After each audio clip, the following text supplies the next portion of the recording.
Parliament సమావేశాల్లో TMC MP Mahua Moitra కేంద్ర మంత్రి నిర్మలా సీతారామన్ మధ్య మాటల యుద్ధం సాగింది. ఎవరైనా అసమర్థులుగా ఉంటే పప్పు అని కేంద్రం బీజేపీ అంటాయని మహువా అన్నారు. అసలైన పప్పు ఎవరో వాస్తవాలు చూస్తే తెలిసిపోతుందని అన్నారు మహువా మొయిత్రా. అయితే ఆమె ఉపయోగించిన పప్పు అన్న పదానికి నిర్మలా సీతారామన్ తన స్టైల్లో కౌంటర్ ఇచ్చారు. అగ్గిపుల్లలు ఎవరి చేతుల్లో ఉంటాయన్నది ముఖ్యం కాదని ఎలా ఉపయోగించామన్నది ముఖ్యమన్నారు. So the greatest liar has his believers. And it often happens that if a lie be believed for only 1 hour, it has done its work. Falsehood flies and truth comes limping after it. This government has us believe every February that this country's economy is going great guns. We are the fastest growing, most efficient global player. Everyone is getting employment. We're getting gas cylinders. We're getting electricity. We're getting pakka houses. This falsehood flies for about 8 to 10 months. And then the truth comes limping after it. And now we are in December and the government says it needs another 3.26 lakh crores of additional funds over and above the budget estimate. వ్యవసాయంలో ప్రతి రోజు ప్రతి నెల ప్రతి సంవత్సరం అది మాత్రమే కాదు, మీరు రిటైర్ అయ్యాక కూడా సంపాదించాలనుకుంటున్నారా? ఇక ఎందుకు ఆలోచిస్తున్నారు? ఫ్రీడమ్ యాప్ ని ఇప్పుడే డౌన్లోడ్ చేసుకోండి. The government and the ruling party coined the term pappu. You use it to denigrate, to signify extreme incompetence. Let me use the next few minutes to point out what the data, the statistics tell us as to who the actual pappu really is. NSO numbers were out yesterday. Industrial output has shrunk by 4% in October to a 26-month low. The manufacturing sector contracted 5.6%. Manufacturing is still the biggest generator of jobs. 17 of the industry sectors that make up the index of industrial production have recorded negative growth rates. Forex reserves have fallen by $72 billion in under a year. The Honorable Finance Minister yesterday during question hour mentioned how apparently 50% of FII inflows into emerging markets are coming into India. Wonderful.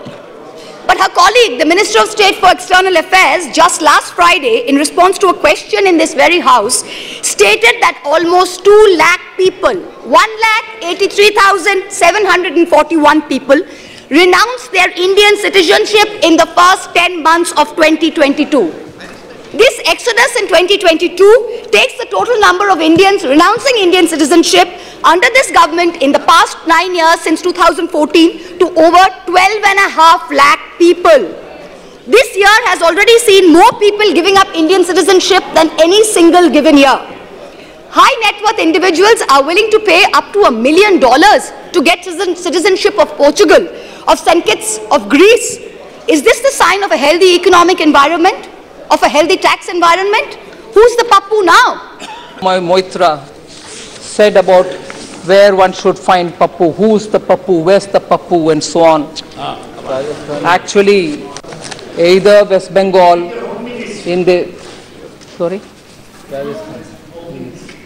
so all the fundamental macroeconomic fundamentals being questioned. There was this question of where is the pappu, who's the pappu, who's the pappu. Actually, if only honorable member looks back into her own backyard, she'll find pappu in West Bengal. So there's no doubt where there are wonderful schemes which can benefit common people, West Bengal sits over it, doesn't distribute it. You don't need to search anywhere else for pappu. But even worse, sir, even worse is this point. माचिस किसके हाथ में है?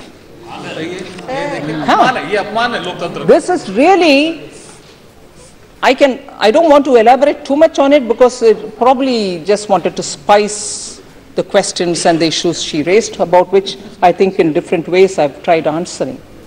But it's a matter of concern, sir, because kisne diya matches is not the issue, because democracy, people elect the leader and give it to the consultant. We don't need to undermine the people by saying किसने दिया इनके हाथ में? जनता ने दिया matches. But किसके हाथ में matches कैसे उपयोग में आता है, वही है important. Matches किसके हाथ में कैसे उपयोग में आया, recently you had, at least BJP had a fantastic victory in Gujarat. Post-election, sir, what was the environment there? Peacefully, the new government came to power, was sworn in. Whereas compare it with what happened in West Bengal post the state government election, marches किसके हाथ में कैसे उपयोग में आया? कैसे उपयोग में आया? वो है प्रश्न, प्रश्न वो है। पूरा बंगाल को जला दिया इन्होंने। marches किसके हाथ में? వ్యవసాయంలో ప్రతి రోజు ప్రతి నెల ప్రతి సంవత్సరం అది మాత్రమే కాదు మీరు రిటైర్ అయ్యాక కూడా సంపాదించాలనుకుంటున్నారా? ఇక ఎందుకు ఆలోచిస్తున్నారు? ఫ్రీడమ్ యాప్ ని ఇప్పుడే డౌన్లోడ్ చేసుకోండి.